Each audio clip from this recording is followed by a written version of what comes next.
Applique is something that I have kind of shied away from over the years because it takes time and either you have to stitch it by hand or with a machine, and sometimes the results are not as nice as you'd like to see. So one day I was thinking about this and I'm going, well, why can't I do applique at the long arm?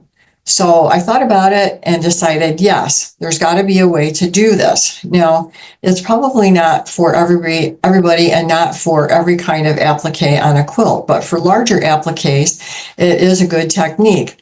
And I'll just show you one of the quilts that I will have there. This is a new one that I've just finished. Just a top.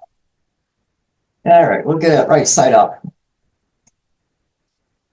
So you can see on here, it's kind of fuzzy, but it's like a deck of cards, and those appliques are done at the long arm.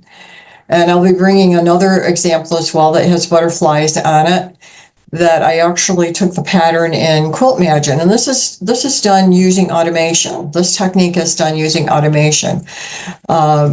So Kim is also going to be part of this class, and she's going to demonstrate applique with hand guided. So you'll get both perspectives in this class. One is how you can use your automation to accomplish your applique. We're going to talk about reverse applique as well, using both automation and also doing hand guided. So whether you're a hand guided quilter or you have automation and you're thinking about doing some applique or getting some new ideas on how you can be a little bit more inventive with what you're doing with your long arm, join us for this class. And I think it's something that you'll really enjoy.